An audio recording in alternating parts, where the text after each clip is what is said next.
Welcome back, everybody. What an intriguing day, too, in Johannesburg. It's a typical test match, test cricket day, seesaw battle. One team above, one team below, and then one team comes up, one team goes down. And wow, Lord Shardul Thakur, and then Temba Buama and Petersen, they're batting. And then in the last hour of play, Rahane and Pujara, who are probably playing for their careers, upping the ante. So it's been an intriguing test cricket to see in Johannesburg. To talk about how the day went, we got Mayur back on the show and Tim from South Africa. How are you, Tim? Good, thanks. All going good. Excellent. And compared to start of the day versus end of the day, Tim, do you feel South Africa lost the momentum? Is it Team India day or is it honors even on day two? It's definitely Team India. And undoubtedly, it's the last sort of 45 minutes, that last partnership of 41 runs of the last 8 overs at nearly 5 and over, that completely changed the complexion of the game. If we could have got one or two more wickets, then maybe but if we could have been what it 80 for four, then maybe. But no, it's heavily India's favour. Hmm. And Mayur, I think Ajay points out the same thing. The scoring rate in second innings is 4 runs and over, which clearly show that India are pressing for that win. And also partly is because of the weather. Looks like day five there is a prediction of rain, Mayur. What do you make out of it? Yeah, it's evident. I mean, Pujara had the best strike rate today of the four batsmen that played, and the management has definitely told them, hit out or get out. Let's get as many runs on the board. And yeah, as Tim pointed, until the last session, South Africa, I think they played well. Let's not forget they got 27 runs more than India did, so they were ahead. Probably 16 for 3, 30 for 4 would have put India on the mat like anything, but they came out with a lot of positivity. You could see Pujara self-talking a lot, which is rare. And with every run going straight, he was literally telling Rahane, run, run. And it's very clear they are just trying to make as many runs as possible before they get all out. No matter what's the score, put as many runs on the board. And I'm waiting to see Rishabh Pant bat tomorrow because, as you said, if rain is on the cards, he's going to play a very good cameo. Hope it turns to be a high scoring cameo, but not just a quick visit to the wicket. Mm. And Tim, from a South Africa perspective, the day wasn't that bad because Yeah. Bavuma and Peterson, and preview of the series, you had mentioned watch out for Peterson. He's a stroke maker. So how do you make and maiden test 50, fantastic innings. So talk us through the partnership of Bavuma and Peterson and Elgar too. I think the South Africa were on track for at least getting towards a 100 lead. We'll come to Thakur, but what do you make out of the batting? Yeah, look, it was a better performance with the bats. That has to be said. I still think we left ourselves short. Um, I think we needed a 50 run lead, but as you say, Timber Performer played exceptionally well. He's getting himself into a little bit of a purple patch at the moment. The second 50 of the series, uh, really just accomplished. Played within himself, did really, really well. And then Keegan Petersen did as I predicted that he would if he got in. The key here was always going to be if he could get to 20. If he could get to 20, 25, bat 50 balls, get himself in, he would score runs. Really good on the eye today, just really good. He took the attack back to the Indian bowlers. That drop catch was rather crucial early on in his innings. That could have completely changed the complexion for him. But I'm really happy for him. And he scored at a good rate. No, it was really important that he scored at a good rate. Played his natural game. He didn't try to be somebody that he's not, which is what's important. Elgar as well. Elgar said before the test match that they all need to stand up. All of them need to stand up. And those two, they listened. And he also, he did something very, very important. he blunted that Indian attack for large periods today. Like, he may have only scored 28, but that 28 was a lot more important than the actual score. It allowed, as you say, it allowed Keegan Petersen to play his natural game when he did come in. He didn't feel the pressure. He could play shots a little bit, play a bit more attacking, rather than hold himself in. So overall, it was better. It was better, but definitely there still needs to be improvement. Still, I reckon, 40 to 50 short than we could have been. Yeah, and Mayur, it could have been even more worse for India, right? But if you look at the wicketkeeper Kyle, Yeah, I Marco was Hansen, coming to and that. Vijay Maharaj, they Yeah, put together 60 odd runs, which now are seeming to be pretty crucial yeah. partnerships. So, what do you make out of that lower order contribution of South Africa, Mayur? Very vital because Dusan didn't score. Markram isn't got it going in the series. If Markram and Elgar had put up a good stand like Mayank Agarwal and KL Rahul did, you would have seen a different approach by the middle order. The thing is, Dusan, Indian bowlers are all over him. He's anticipating the delivery to come in, but they are bowling four house swingers and setting him up. And the keeper, considering he's still very early in his career, he played a good innings. But yeah, Makram, I've seen some of his innings in the past. If he needs to stand up, okay, he's not stood up now, at least in the second innings, if they want to try and draw the match, which I doubt. But he needs to stand up and Dusan. I mean, I don't know who's their next bench strength, but they need to get him in. Or Dusan, I think, definitely, I don't see him scoring a lot in this rest of the series Hmm. because Indian bowlers are all over him. Yeah. And Tim, there's a lot of chatter, at least on the India Twitter side, about the quality of the pitch in Johannesburg. You feel this is a test match quality pitch? Because on day two, it's quite uneven bounce. So, what do you make out of the pitch, Tim? It's very interesting because when I was with you guys before the series, I said we're not going to see unpredictable pitches. We'll see pitches that will favour bowlers, but we're not going to see huge deviation in bounce and inconsistent in bounce. And this is exactly what we've got at the Wanderers. I thought the Centurion pitch was good. Generally, I thought that was a genuinely good, a decent test wicket. But this is not a good one. You can't have this much variable bounce on day two. You've got balls, not just when Marco Janssen's bowling, you've got balls when Mgidi's bowling, good legs, and they're hitting people up in the shoulder. You saw that delivery that hit Marco Janssen in the chest when he was batting. Now, if that was somebody who was 6'2", it would hit him in the head. Yeah. That was a decent pitch delivery. That wasn't a short ball. It's not a good wicket. It isn't. It's a shame because this test match is going to be over. Well, it's going to be over tomorrow, pretty much. It's going to be over tomorrow. It's not going to go. I don't think it's going to go beyond that.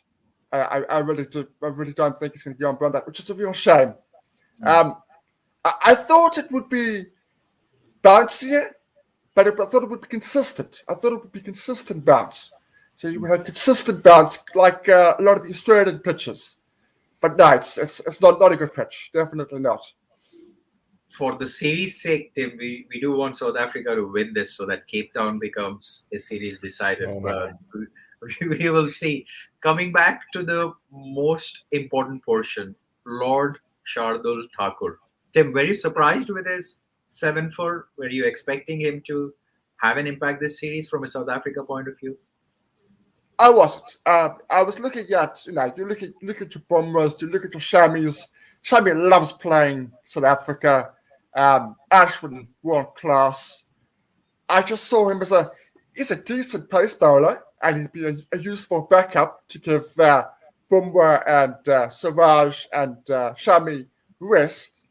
But I certainly did not see the best figures by an Indian pace bowler against South Africa. I certainly did not see that by any stretch of the imagination. Look, he bowled well. He bowled well. I don't think the South African batting was particularly good outside of the guys that we've already mentioned. But look, 7 for 61. You can't begrudge him. And then when he started, South Africa were 100 for 1. They were 100 for 1, and he came on. He completely changed the complexion of the game. Completely changed the complexion of the game. That sort of 20-minute period when you got those 2 quick wickets, completely changed the total that South Africa were likely to get. 100 for 1. They would have thought, well, let's aim for 300. No, but he was excellent. He was really, really on the money. And when you had somebody like Bumrah who was bowling well, but wasn't getting the wickets, sometimes that happens. Sometimes the next guy comes on and just gets all the wickets from the pressure created elsewhere. Because we were always under pressure. We were never comfortable. That's certainly true. But that 7 for 61, that's seriously impressive bowling. Mayur, thoughts on Lord Shardul Thakur?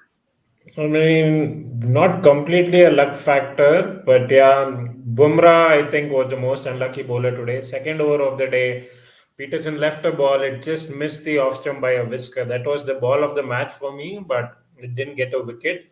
And n number of times they bet the bat of Elgar and Petersen, but they didn't get the wicket. And when they saw Ashwin wasn't bowling a lot, when they saw Thakur come, they tried to take their chances and he was rewarded.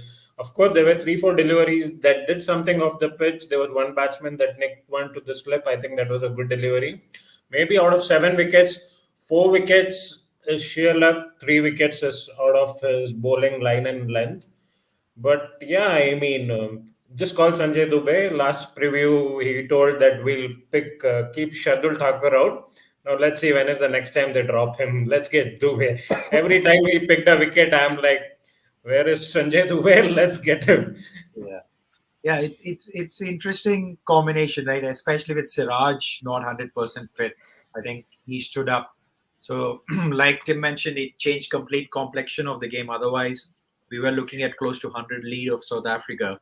And now, at the end of the day, if I have to look at hindsight, South Africa still will be in lead for 20 odd runs if Shardul Thakur's contributions were not there.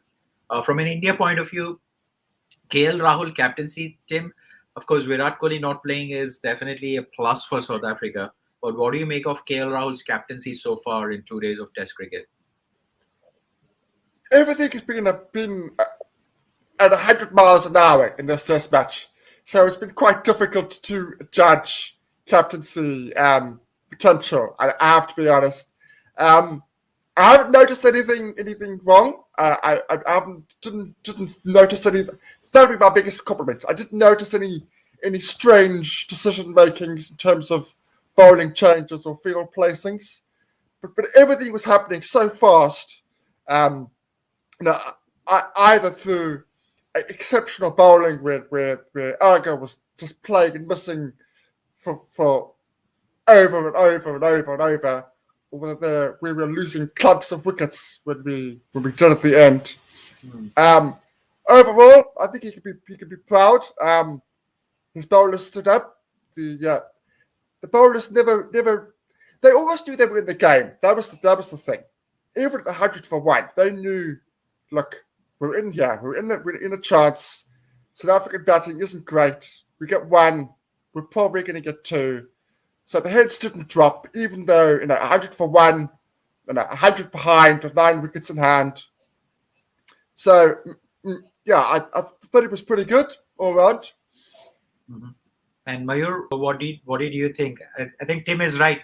Everything was happening so fast, and within 2 days, it is unfair to judge him. But he probably went slightly defensive by having only 1 slip when the partnerships were kicking in. Mayur. That was later in the day. In the first session, when I was watching Elgar and Petersen not nicking anything behind the wicket, what it just crossed my mind that maybe he could do something different, have a very short mid-on, short mid-off, right in the face of the batsman, because they weren't going to play straight, Plus, they weren't nicking anything. But yeah, he's new to the captaincy, but it's a dream debut for him. He scored runs in the first innings. The bowlers are doing the job. It's still too early to judge his captaincy. His team is doing everything for him. And probably what I didn't see was when they weren't able to break the partnership, Rahane being the vice captain and having such a good record, I didn't see him walking up to KL Rahul, but I think he has his own demons in his mind that will I play the next test match or not. So I think that kept him back. But I definitely expected someone like Rahane to walk up to him because he's new to captaincy. Rahane has a very good record as a captain for India. But yeah, I mean, it's still very early days. But considering how he's done in the IPL as a captain at the state level in domestic cricket, I think he'll do good. With the bench strength we have, the kind of players we have, and with Dravid as a coach, what else can you ask for on your dream debut as a captain?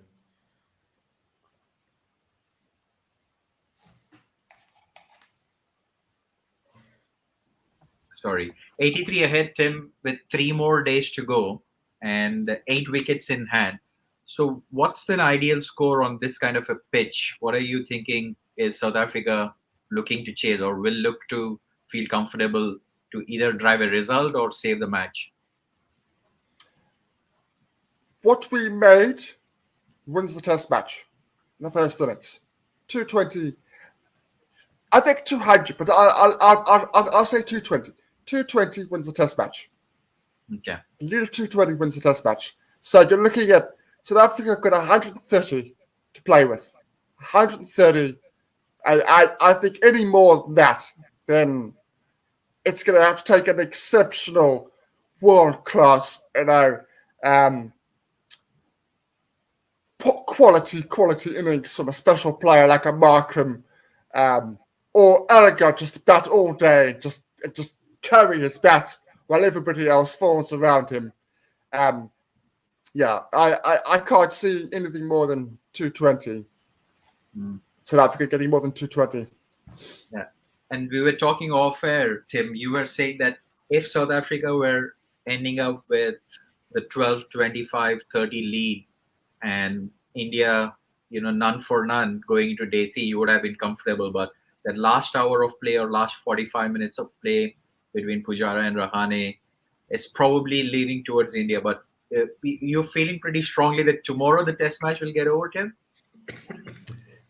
If not, there might be cricket being played on day 4, but I think the result will be known by then. Everybody will know the result by tomorrow. Barring unexpected rain or something. So there's always rain up at Joburg at this time of year. I don't think that's going to have a say as such, but there's always that threat. What's concerning for me, slightly off topic, what's concerning for me is when we get into a good situation, we get those 2 early wickets, there's nobody in that good bowling attack to say, listen, rein it in, keep it tight, suffocate. You got Pujara batting. Pujara, with his strike rate, with his career strike rate, with the way he's struggling. They were all pushing for that wonder ball, pushing for that in-swinging Yorker, pushing for that beautiful out-swinging ball to the second slip. They needed to keep it tight. They got the 2 early wickets. They were 30 for 2. It could have been so different. They needed somebody to just rein it in. A Vernon Falada, a Sean Pollock, somebody like that. It's a shame because that's our strength. Our strength is our bowling. And you got somebody like Rabada who is very young, but so experienced at this level now. So experienced. I didn't think he bowled well at all in that last session. I thought Janssen bowled well. I thought Nkidi bowled excellently. I thought Olafia bowled okay. But I didn't think Rabada bowled particularly well. Yeah, and Mayur, banking on that, absolutely, Tim is spot on that. If it is Pujara, we should dry up the runs. But if we give him the runs, he's feeding off the confidence. But let's rewind back on day 1. The same people who were commenting, Mayur, saying that Pujara and Rahane were baggage, now are talking about batsmen being So solid. So it's typical I'll tell you what change of happened. Four Indian overs batting. before the day closed, Gavaskar says, I have never seen Pujara hook in my life. And Keshav Maharaj comes in last over. Pujara, sends it to the boundary. Excellent player. I mean, they just probably South Africa didn't expect Pujara and Rahane to take the attack to them. They thought because of the mindset they are in, they want to save their place. They'll just defend, Mm. go end of day play without losing any wicket, but they didn't expect them to score. And quickly you saw boundaries. Pujara and Rahane were running twos and threes as in T20. And when it comes to the score, I think although Tim feels tomorrow it might be over, I feel it might go into the fourth day until lunch because India needs to probably bat at least till tea, get a good score so that the match is sealed by their side. Yeah, as earlier we said, fifth day weather. I've not looked at the weather forecast for the fifth day, but it's a beautifully set up. I still feel South Africa tomorrow, if they get early wickets, they can do something out of it. But yeah, I mean, still we have Rishabh Pant and Ashwin, how these two play, plus Vihari, how did I forget him? These three have to come in and play with a positive intent, which will pretty much seal the match for India. Yeah, But yeah, first weather can rescue South Africa. weather can rescue our first hour of the day if Yeah, yeah, yeah. South First African session. bowlers, First get like session, 3 or 4 wickets should be good. yeah. A collapse like you see in India. Yeah, something like that. Excellent. Intriguing day coming up. Thank you, Tim. Really appreciate you making time for us all the way from South Africa. Mayur, appreciate you joining us on day Thank two. you.